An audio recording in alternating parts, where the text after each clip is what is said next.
السلام علیکم ورحمۃ اللہ وبرکاتہ۔ ناظرین کرام، بات چل رہی تھی کہ پاک نبی علیہ الصلوۃ والسلام کی 24 گھنٹے کی زندگی کہ پاک نبی علیہ الصلوۃ والسلام کس وقت کیا عمل کرتے اور کون سی دعا پڑھا کرتے تھے۔ پچھلی ویڈیو میں ہم نے بات کی تھی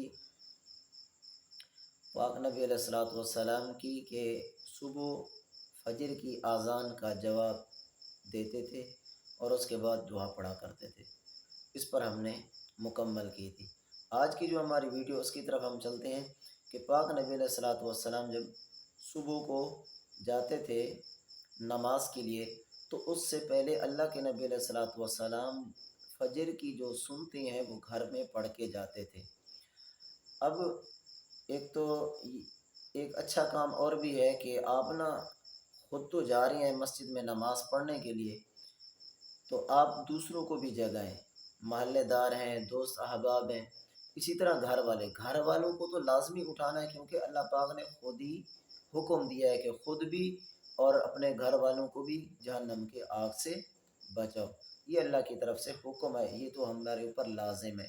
باقی جو دوست احباب ہیں ان کو بھی اٹھانا ہے تاکہ وہ بھی آئیں، اللہ کی عبادت کریں، سجدہ ریز ہوں، کیونکہ آپ کی اپنی نماز وہ قابل قبول ہے یا نہیں ہے، اس پر کتنا ثواب ہے کتنا نہیں، وہ تو بات کا مسئلہ ہے، جب رجسٹر کھلے گا کل قیامت کے دن اس وقت پتہ چلے گا۔ لیکن جب آپ نے دوسرے کو ترغیب دی ہے، اس نے نماز پڑھی ہے، تو اس کا ثواب آپ کو پکا ملے گا، جو ثواب ہے۔ تو پھر ایک بات کی وضاحت کہ اللہ کے نبی علیہ الصلوۃ والسلام ہمیشہ فجر کی جو سنتیں وہ گھر میں پڑھا کرتے تھے، تو ہمیں بھی چاہیے کہ ہم بھی سنتیں گھر سے پڑھ کے پھر جائیں فرائض مسجد میں جا کے پڑھیں۔ ویسے ہر نماز کی سنتیں جو ہے گھر میں پڑھنے کی عادت ڈالیں، کیونکہ حدیث میں ہے کہ اللہ کے نبی علیہ الصلوۃ والسلام نے ارشاد فرمایا کہ اپنے گھروں کو قبرستان نہ بناؤ۔ تو علماء نے یہاں پر یہی بیان فرمایا کہ ایک مقصد اس کا یہ بھی ہے کہ گھروں کے اندر نماز پڑھنی چاہیے، اور دوسرا یہ ہے کہ گھروں میں قبرستان نہ بنانا چاہیے، یعنی کہ قبر وغیرہ مردے کو دفن نہیں کرنا چاہیے، ایک یہ بھی ہے۔ لیکن جو ہمارا مقصود ہے وہ یہ ہے کہ ہم کیا کرنا چاہیے کہ سنت نفل وغیرہ جو ہے نفلی عبادت جتنے بھی ہیں وہ سارے کے سارے گھر میں کرنے چاہیے، مسجد میں صرف فرائض ادا کریں۔ اب جب اللہ کے نبی علیہ الصلوۃ والسلام مسجد میں جاتے تھے تو اس وقت جاتے ہوئے فجر کے وقت اللہ کے نبی علیہ الصلوۃ والسلام یہ دعا پڑھا کرتے تھے۔ حدیث میں ہے اعوذ باللہ العظیم بوجہہ الکریم وسلطانہ القدیم من الشیطان الرجیم۔ ترجمہ: میں عظمت والے اللہ اور اس کے بزرگ ذات اور اس کی قدیم بادشاہت کی شیطان مردود سے پناہ مانگتا ہوں۔ اور فرماتے تھے کہ جو شخص یہ دعا مانگے گا تو وہ پورا دن شیطان کے شر سے محفوظ رہے گا۔ بہت جامع دعا ہے، مانگنی چاہیے۔ لیکن فجر اور مغرب کی نماز کے لیے مسجد میں داخل ہوتے وقت اس دعا کا خاص اہتمام کرنا چاہیے، تاکہ پورا دن اور پوری رات شیطان سے حفاظت حاصل ہو جائے۔ فجر میں پڑھیں گے تو پورا دن رہے گی، مغرب میں پڑھیں گے تو پوری رات شیطان کے شر سے محفوظ رہیں گے۔ ویسے شیطان کے شر سے بچنے کے جو نسخے بیان کیے گئے ہیں وہ 3 نسخے بیان کیے گئے کتابوں میں۔ ایک نسخہ یہ ہے کہ ہر وقت زبان پر شکر کرنا چاہیے، اس کے لیے الحمدللہ کی عادت ڈالیں، اور دوسرا جب غصہ آئے تو خاموش ہو جائے، اور تیسرا چوتھا کلمہ 100 مرتبہ پڑھا کریں۔ پھر آپ اللہ کے نبی علیہ الصلوۃ والسلام جب جاتے تھے مسجد میں تو جماعت خود فرمایا کرتے تھے، اور اس میں بھی دو روایتیں ہیں کہ اللہ کے نبی علیہ الصلوۃ والسلام اول وقت میں بھی جماعت کراتے تھے اور اخیر وقت میں بھی، دونوں احادیث میں ثابت ہیں۔ لیکن عمل جو ہے ہم نے کس پر کرنا ہے وہ یہ ہے کہ اللہ کے نبی علیہ الصلوۃ والسلام کا فرمان خود بھی ہے حدیث میں کہ افضل یہ ہے کہ آپ آخر وقت میں نماز پڑھیں۔ کیونکہ لوگ زیادہ جماعت کے اندر شریک ہو جائیں گے، تو جتنا ہم لیٹ پڑھیں گے اتنا بھی لیٹ نہ پڑھیں کہ نماز قضا ہونے لگ جائے، بلکہ اتنا پہلے نماز پڑھیں وقت ختم ہونے سے پہلے کہ اگر جماعت بھی کسی وجہ سے نہ ہو، فاسد ہو جائے، تو آپ اگر دوبارہ نماز پڑھنا چاہیں تو بآسانی سے دوبارہ نماز پڑھ سکیں. یہ ہے. پھر فجر کی نماز کے بعد اللہ کے نبی علیہ الصلوۃ والسلام کا کیا عمل تھا؟ حضرت ام سلمہ فرماتی ہیں کہ اللہ کے نبی علیہ الصلوۃ والسلام یہ دعا پڑھتے تھے: اللہم انی اسألک علما نافعا ورزقا طیبا وعملا متقبلا.